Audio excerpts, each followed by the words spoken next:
Yair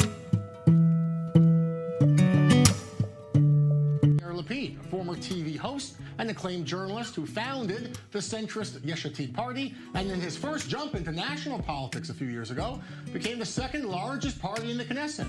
He went on to become finance minister in Netanyahu's government, a role that lasted just 1 year. Lapid now is the number 2 in the blue and white party and the party's nominee for foreign minister. He's about to enter his 3rd election alongside Benny Gantz, and he's with us now in studio. Mr. Lapid, thank you so much for being with us on. I want to start with the breaking news, Mr. Lapid. Of course, the rocket barrage. As you came into the enclave from the studio, yet another round of rockets, again into Ashkelon tonight. Your response to this latest escalation from Gaza, and really this endless dilemma on what to do with the Hamas rocket attacks? Well, it's a result of us losing deterrence completely.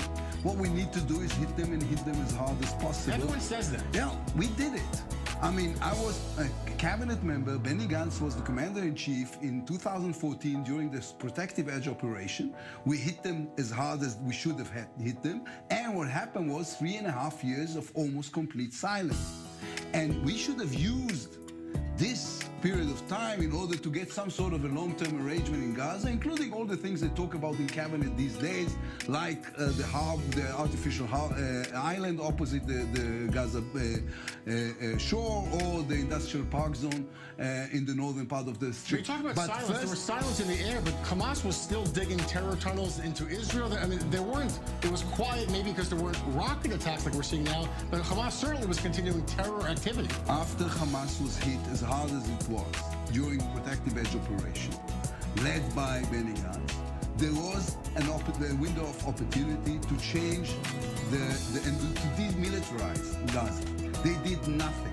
The Netanyahu government did nothing. We were out of government by that time. What we need to do now is, before moving anything in terms of policy, is to bring back deterrence. And deterrence in the Middle East, I'll finish my sense if I may.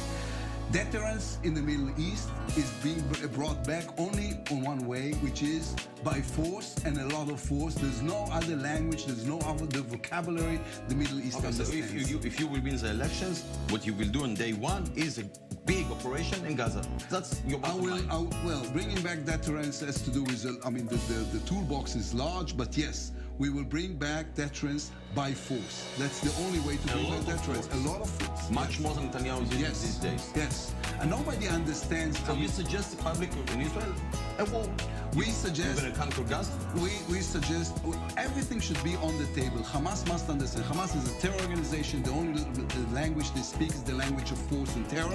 And therefore, we suggest to do everything in our power, and we are the ones with the power. So you're going to use military power, and are you going to cut the money from Qatar to Hamas? There are 2 ways or two possibility of getting money into Gaza.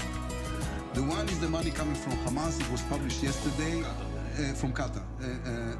Was published yesterday that the head of the Mossad, Yossi Cohen, and another general went to Qatar to beg in behalf of the Israeli government for more money, which is, to me, is outrageous. So you will stop it? Yes. The other money... You will stop it? Yes, of course. This is protection money. This is protection money. There's also... I don't want to stop the money for, I don't know, food for children or for hospitals or the basic humanitarian needs of Gaza. But the money that is going straight from Qatar to Hamas in suitcases must be stopped. So you suggest the Israeli public a big war in Gaza the day after you will win, because if you cut the money and if you're going to use force, that's the meaning. First, war in Gaza, you're going to conquer Gaza, you're going to drop Hamas down, you're going to take control over the What I suggest to the Israeli public is a government that the Hamas knows, that they cannot have another way or another ways of interfering with. We suggest a strong-minded government that knows how to deal with Hamas, populated by the leaders who already dealt with Hamas: Gabi Ashkenazi, Benny Gantz, Bogi Yair. Mr. Lapid, you would be...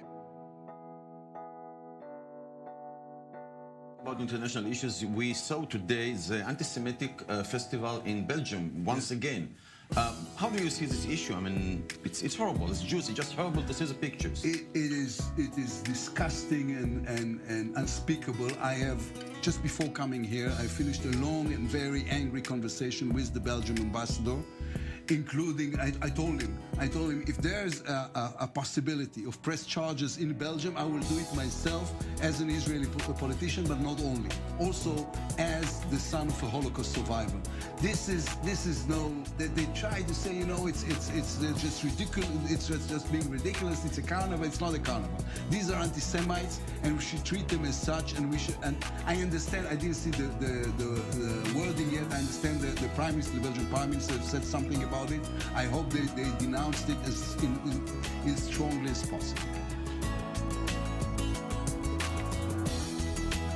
To the Trump peace plan, why don't you support the plan as it is? We do support the plan. No, you said we will make the annexation, but only if we'll have international support, and we're going to make some changes, and so. I mean, as far as I know your views, it's a good plan. It is a good plan. Okay. It is a good plan. It's a good base to move forward. It's 180 pages. Probably you and I are the only people who read it. Frankly, I didn't. Oh, you didn't? So only me. Only you, anyway, maybe. So the thing is, you can say I don't like this detail or the other one. The one thing that is very obvious to whoever who read the plan, and was very obvious to whoever listened to the Americans, talking to them while talking to the administration, they're saying you cannot tore up the pages you like from the plan and ignore the rest. It's a one plan, it's a one thing that you move forward with. The idea of Netanyahu of making this into an election stunt and talking about the unilateral annexation, not only that it is unuseful and undoable, it is also against the spirit of the plan as it written. We'll have to leave it here because we're at the end of the show. Salam damai dari Fakta Israel.